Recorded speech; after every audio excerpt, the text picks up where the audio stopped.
So, yeah, I proposed a session when it didn't seem like there was anything similar going on. I didn't have anything particular in mind that I wanted to go over, but I figured we could make it a discussion, and yeah, anyone who has experience with any particular systems could maybe talk about that experience. I think the best way to get started would be just to um, maybe go around and talk about um, what your experiences are with Git-based workflows. Benji, you're in my top left there. You want to start? Hi.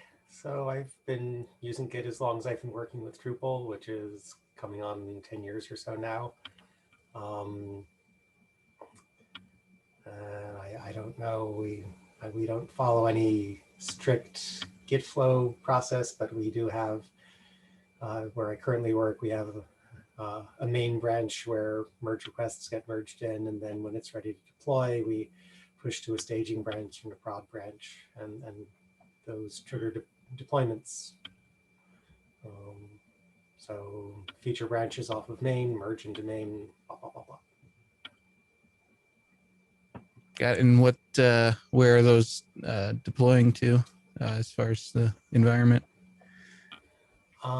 So this is the first company I've worked at where we actually do our own hosting. So we have Oh. a Kubernetes cluster. We're very fancy. And we have a self-hosted GitLab, which is where the branches live. So every push to GitLab triggers all of these continuous integration jobs that build Docker containers and do all sorts of fun stuff, and then pushes to the staging and release branches will trigger deployments. Cool.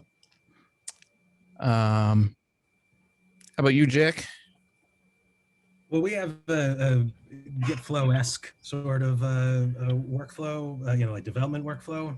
We don't strictly follow Gitflow, but tickets have their own feature branch. Hot fixes and whatever will get their own working branches as well.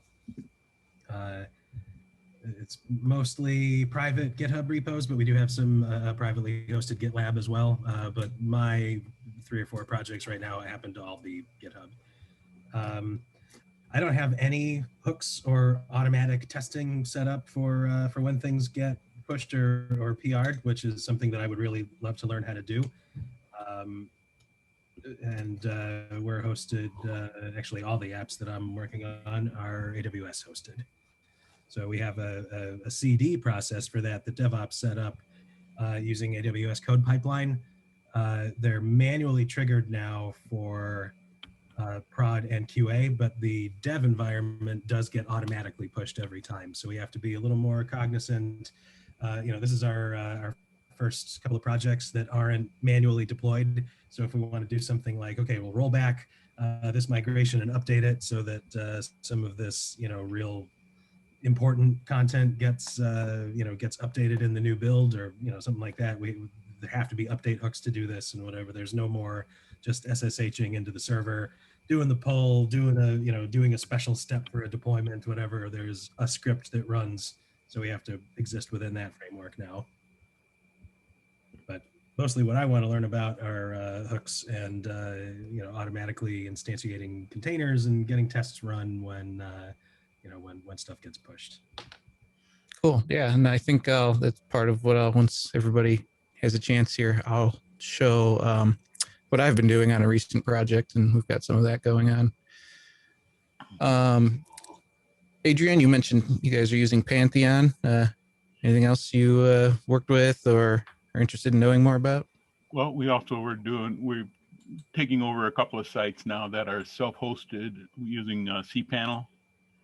And so we're trying to work out a thing on GitLab to do CI/CD and then push to cPanel for sites as well.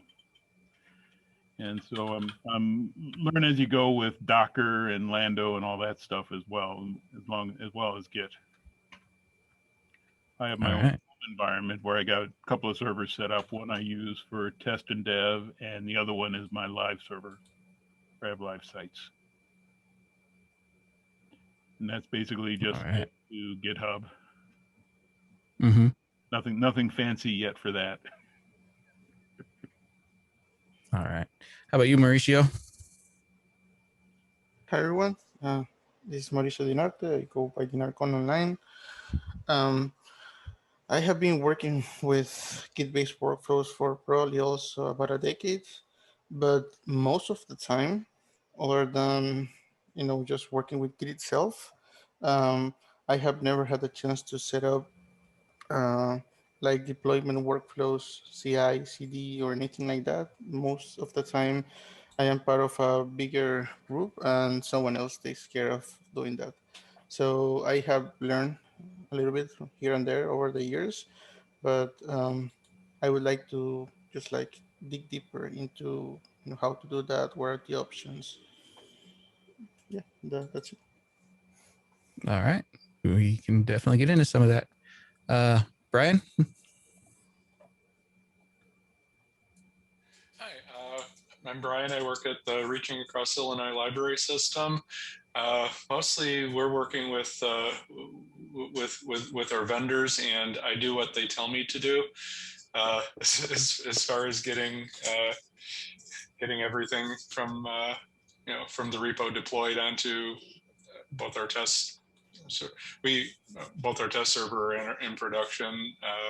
We self-host, but we have vendors who support us, and using one vendor currently on platform.sh for the repo, and then also GitHub. All right. Karen, you jumped on a few minutes late. Yeah, we're just kind of talking about our experiences here with, no particular structure planned for this session, but I figured once we kind of all talked, I'd kind of try to give it some direction. So yeah, any experience you have with this kind of stuff, or what you'd like to learn more about? Well, I am a front ender, and I do a lot with sites that are on Pantheon and Platform SH. So for me, it's just Git pushing to the correct branch, either on our multi-dev with the dev. So the CI/CD stuff is all built in with Platform SH and Pantheon, so I don't have to deal with that. But yeah, no, Git is just, I got my fingers at just automatic Git commands. I got all my little shortcut aliases in my shell. And so that's really just a new branch with the feature I'm working on, merge it into the multi-dev branch, push it up to Pantheon, and let Pantheon take the rest of it. So All right. that's about it for me. But yeah, I mean, it's amazing what we can do with Git and GitHub and GitLab and all of those now. Yeah, definitely. Yeah. All right. So think maybe I'll kind of show, let's see if I share my screen. Like I said, I don't have any slides or anything like that, but I will maybe pull up some code here that we can look at. Or maybe we'll talk about services first. So GitHub, GitLab, Bitbucket, they all seem to have some sort of CI/CD stuff built in nowadays, which is kind of nice if you want to simplify and use fewer features, or I'm sorry, fewer services. The ability to spin up like an instance of your site, run commands against it, it's pretty nice. I use GitHub on my current project that I've been doing a lot of this stuff with. And the way our workflow works is we, like I said, we use GitHub. I use Lando locally. And I have an entire environment built out there, and we have some automated testing stuff set up there in Lando. and we actually have GitHub Actions set up, which is their CI/CD system, where you define an environment. It'll run some scripts in that environment. So what we've done is we've actually told GitHub, okay, spin up an instance of a server, install Lando, pull in check out the latest version of the code, whichever branch. If you make a pull request, it automatically triggers this for that branch that pull request is for. Pull request, if you're not particularly familiar with GitHub, is basically you want to merge in your code, and it sets up like a separate area to discuss and review the changes. And now with the actions, you can also perform actions on that. And like I said, we install Lando, we pull in that environment with those changes, and actually run Lando, run our environment, and run the tests that were configured to work in Lando in our environment. Lando being a local development system, in case you're not familiar, it's a Docker-based system, but it allows you to specifically define your environment locally, and therefore we can say, okay, we've got this environment. We already know it works well locally, and it's already meant to look a lot like our production system. We don't need to define yet another environment in the GitHub side. We can just use the one we've already defined, and the one we know that works. So that works out pretty well. The script runs the tests automatically, and you just basically have to, if your script returns an error code, GitHub will mark that as a failure of that action, which actually you can set up in GitHub to prevent merging of that pull request. So if you have a test failure triggered that way, or any, there's many ways you could go about it, but it'll say, okay, test failed, don't merge this, and you can actually block that. So that's kind of neat. And then on this project, we're also using platform.sh, which is they've got everything's Git-based. It's built in there. They monitor your GitHub repo. You can actually use them as your Git provider. In our case, we're using their GitHub integration, because the GitHub has some features that we like. But yeah, they monitor the repo, the GitHub for changes, and the hooks that were mentioned earlier. Say, okay, this was changed.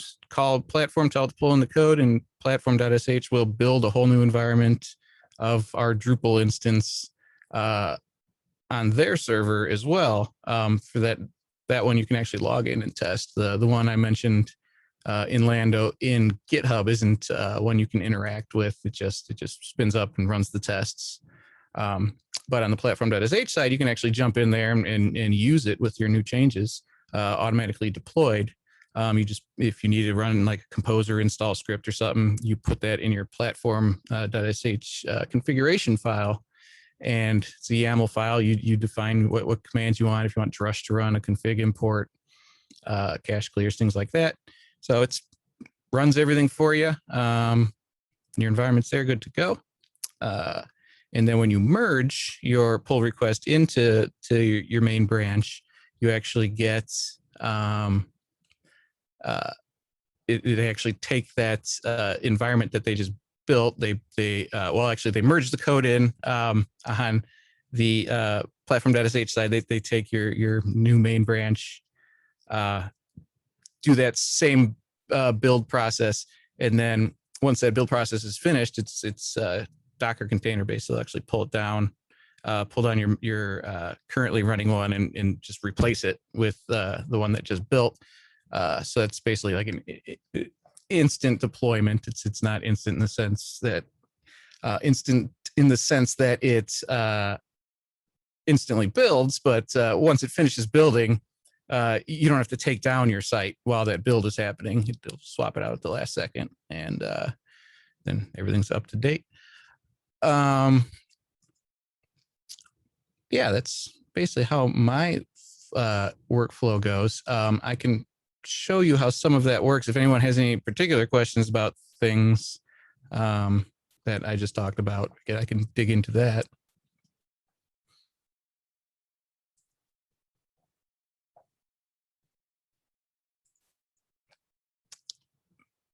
Let me pull up, I'm going to pull up my project code here and maybe just look through it and see if there's anything I'd like to show.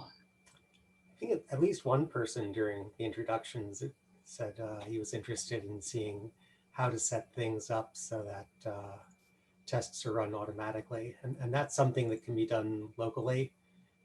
Every time you make a commit, there are certain tests you can run. You don't want to run a full suite of regression tests on every commit, of course, but you might want to run your linter on every commit.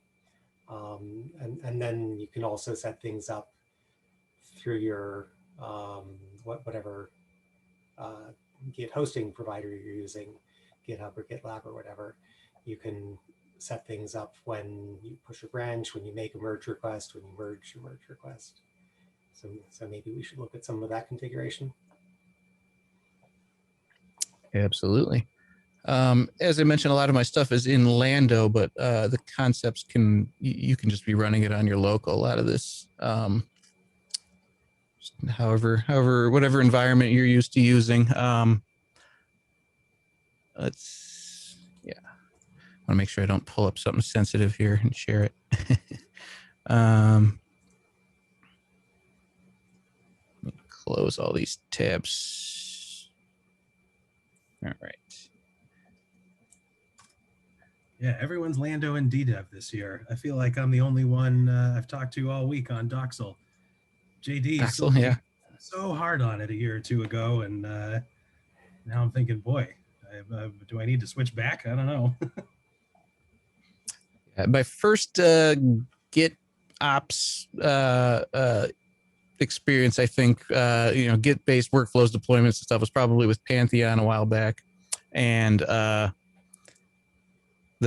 agency Calamuna had a tool called Calabox that was Docker-based development environment, and it was specifically set up to work with Pantheon because that's who Calamuna was using for their hosting all their projects. And Calabox is what actually ended up turning into Lando. So I was doing some contract work with Calamuna, and so that's where I first experienced that, and that was pretty awesome. And then when they came out with the new version that was supposed to be more universal, work with all sorts of different environments and what have you, I stuck with it. Okay, so trying to share screen. I have really, really wide monitors, so screen sharing is kind of funky. So let me, pretty sure I can share just a portion of my screen. There we go. So I just draw it? Is that what it's telling me? No.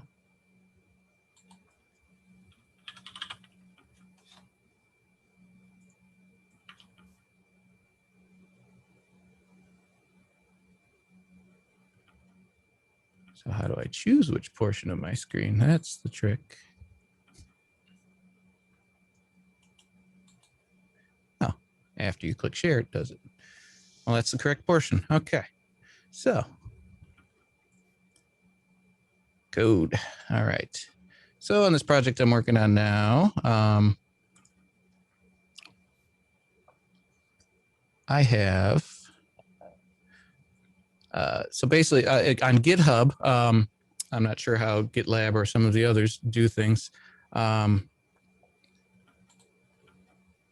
In order to make use of custom workflows and testing and whatnot, you create these files in this .github folder and in the workflows folder. And I believe pull request. So in this case, pull request defines, let's see if I can make this bigger.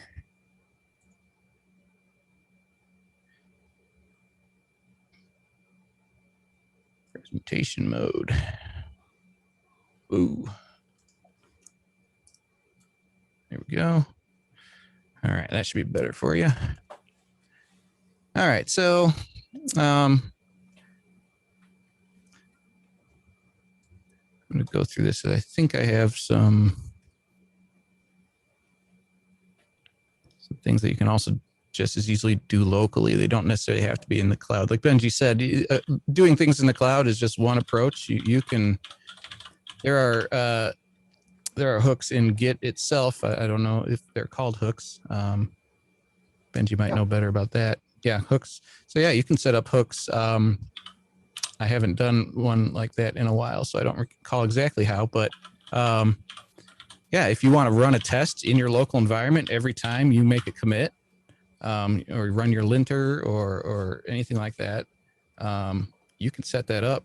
You don't have to have it in the cloud. You can just have it run locally. You knew you passed locally. You know, that may be enough. In this case, I wanted to be able to have other team members submit their code, and I wanted to know for sure that the tests have run and the linting is run. And I wanted it to block the pull request if any of that failed. So that's why I chose to do it this way. So yeah, in this particular GitHub instance here, we're just you tell it that when there's a pull request, it's the on part here. You run these jobs. So this one is tests in Lando is the job. We're telling it just to install Ubuntu.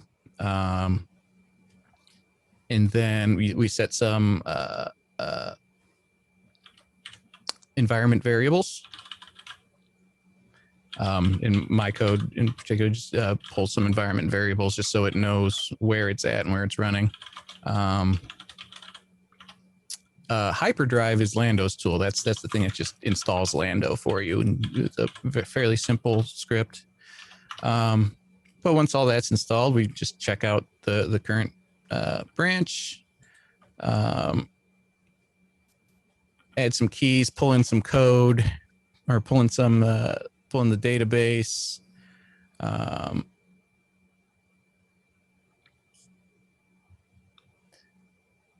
Set some things up, import the database, get rid of that file, then run. It's very common to run your drush, update your database, your clear caches, config imports. And this happens inside that GitHub instance. And then Lando allows you to set, this is basically running a script that I've set up called test. And that's it. It just runs that. So let me pull up. Oh, that is glitchy. If I can get to the menu.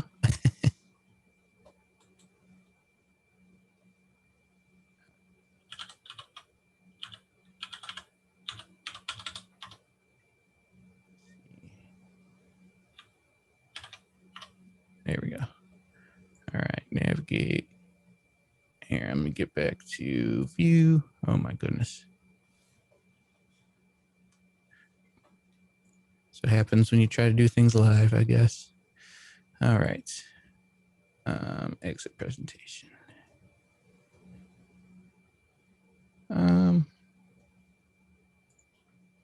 So actually, I can just show you what commands run inside my Lando. It doesn't, like I said, Lando, it doesn't matter if it's Lando or not. These are just going to be bash commands.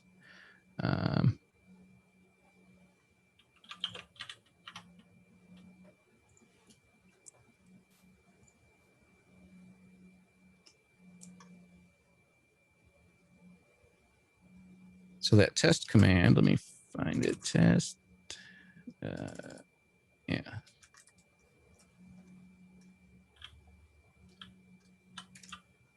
Test. So I'm just running a PHP unit test.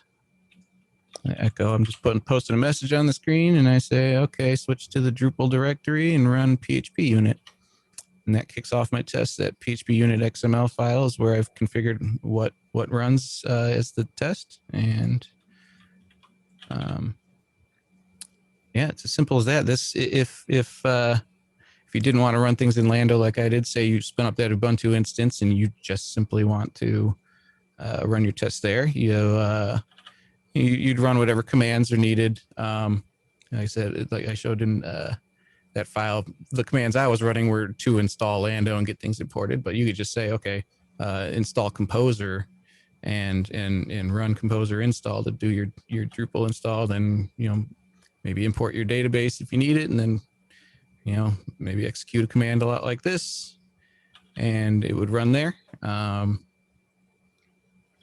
And any script that returns a failure, so an error code, GitHub realizes that it acknowledges that failure, puts a big X next to the test when you do a pull request. It's probably not safe for me to. I've got some sensitive stuff in the pull requests. I don't think. I'm not sure what's there, so I'm not going to show you that screen right now. But yeah.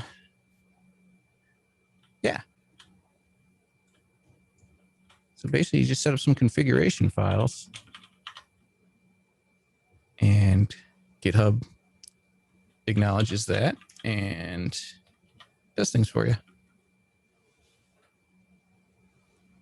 Awesome, thank you. Thanks for sharing. Mm-hmm. And yeah, there are other services. One of the more popular ones in the Drupal world is Tugboat. Tugboat's great if you're not using GitHub. You don't want to be using GitHub's paid services. Tugboat actually has a free tier. This feature's a paid feature in GitHub. GitLab being open source. If you're not using their cloud-based solution, I'm guessing that this comes with that. Would that be right, Benji?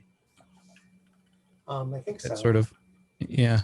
And in fact, for your personal projects, GitLab is an amazingly good deal. It gives you some number of free CI minutes, like more than you're likely to use on your side projects, and unlimited free repositories and so forth. So I was amazed the first time I looked at continuous integration on GitLab. Yeah, Tugboat, it's basically just there to spin up test environments. It's what, if you've used simplytest.me, it's what it uses as the backend now. There's been some integration in Drupal.org as well, to where it will spin up environments. It basically, you set up Tugboat with a similar configuration file to what I just showed you for a GitHub action. And you say what you'd like to do, how to spin up the environment, and maybe you tie it into your GitHub or your GitLab or wherever your repository is hosted. And whenever you make a new branch or pull request, it will spin up a whole new instance of your site with whatever changes were made there. You make a commit, it'll redo it with those new changes to that branch. Which is really great if you're not using a service like Pantheon or platform.sh that give you all these environments for testing. If you are just using like a cPanel hosting, but you're still using GitHub, but you'd like to automatically build test environments, Tugboat does that. And that's pretty much all it does, I think. Oh, actually, you know what? I believe they also have some testing in there too, so you can do like visual regression testing built into Tugboat. And it's been a while since I've used it, but if I remember correctly, it was just like a checkbox, or at least very minimal configuration. You can have it run some automated testing as well. How long do those test sites stay live on Tugboat? I believe that is based on what tier you end up in. If you're free, maybe not forever. the paid accounts you get, or maybe it's, let's see, processing power. Okay. So maybe as long as you have, maybe it's how many environments you get, but I think they're persistent as long as you want them to be, I guess.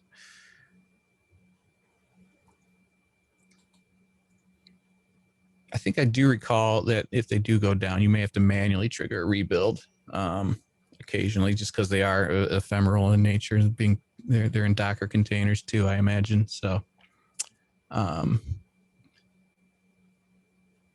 and then there's this other one that I've actually had no experience with yet. Gitpod. Has anybody looked much into Gitpod? My understanding is this similar idea of where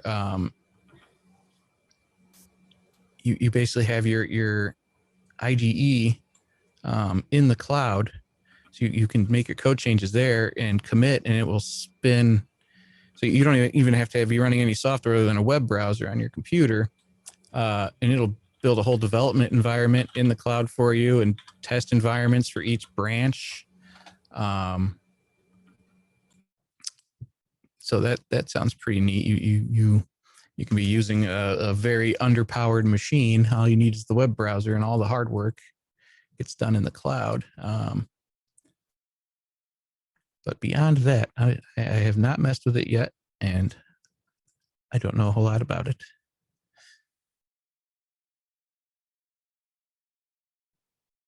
Okay.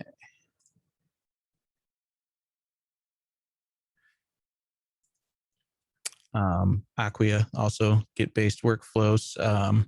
They don't give you the extra environments when you do like pull requests and stuff, but if you have like your test, your stage, and your production branches, and as long as you commit to one of those, they will rebuild that environment based on your code changes.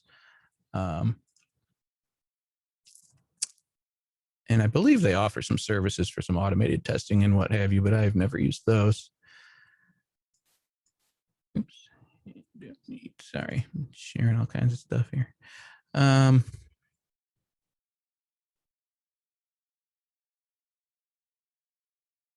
Yeah.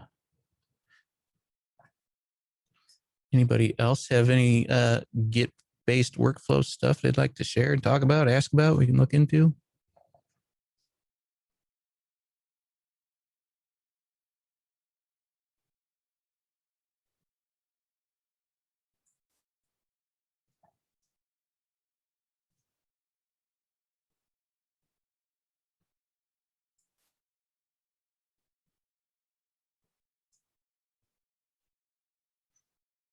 All right, I'm trying to think if there's anything else I could talk about. We've got about 10 minutes left in this slot.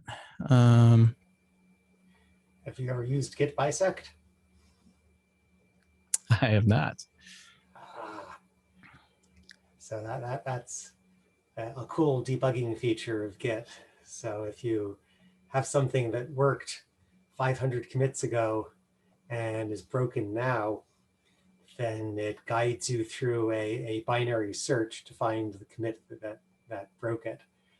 So you start out halfway in between and you test it and you tell Git either it works or it's broken, and then it looks in the appropriate half and checks out a commit for you, and you test it and decide whether it works or not. 15-minute session on Git bisect. Is that a recording?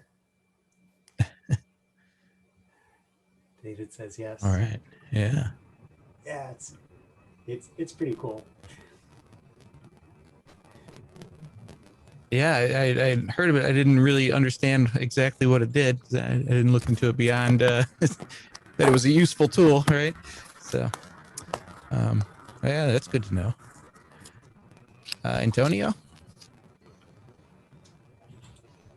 Hi. Hi. Are you listening? Yes. Well, I have a very basic setup.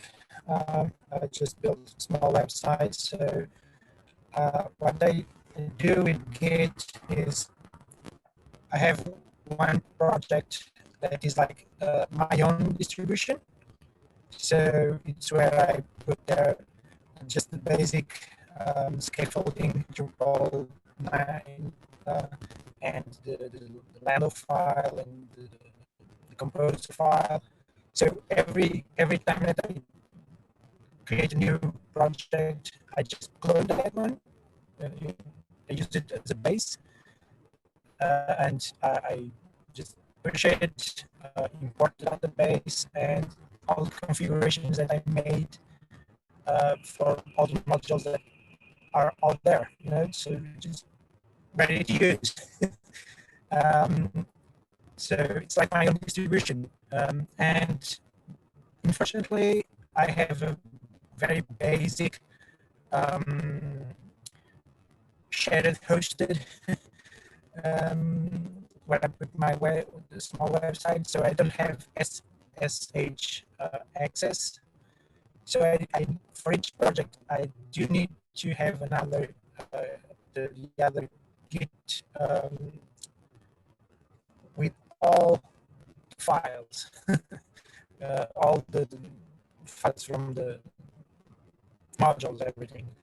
So that's how I use Git. So basically, I have my own distribution. I clone it for web development on Lando, but then for when I'm ready to push it online, I do need to create another Git project with all the files. And that's how I use it. And then on the cPanel, instead of pushing it on to the FTP, I just there's on the cPanel I have a Git function, and I just push it from there. Interesting. So, yeah, I wonder if you're doing all of that manually? Basically, yes. Yeah. Yeah, I wonder if there's I'm sure there's some way you could script no, I'm something.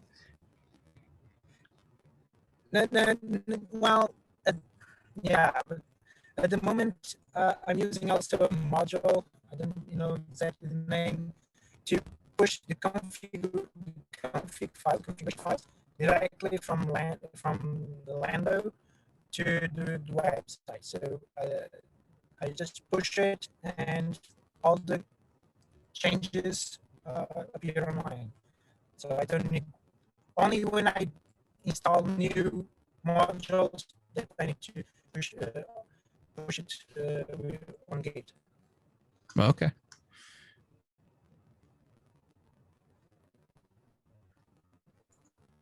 I don't have CI tools or whatever. I use those with each shared hosting. Yeah, I wonder. Yeah, you don't need CI tools necessarily. You can script a lot of those things on your own machine if it's a small project that it's just you working on. I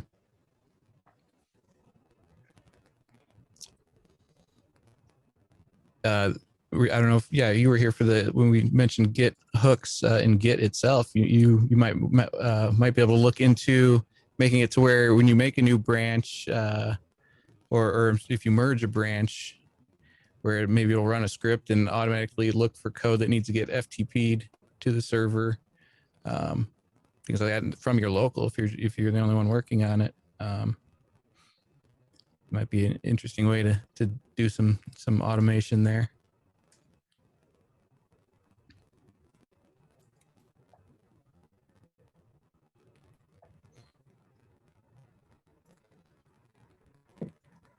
All right. So just a couple minutes left. Yeah, anybody else? Anything to add or share or anything, questions? If not, we can probably wrap this up.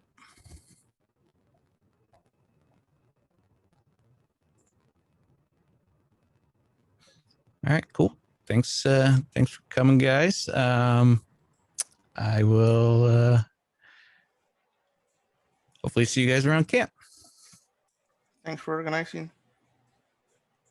Thanks for coming. Bye-bye.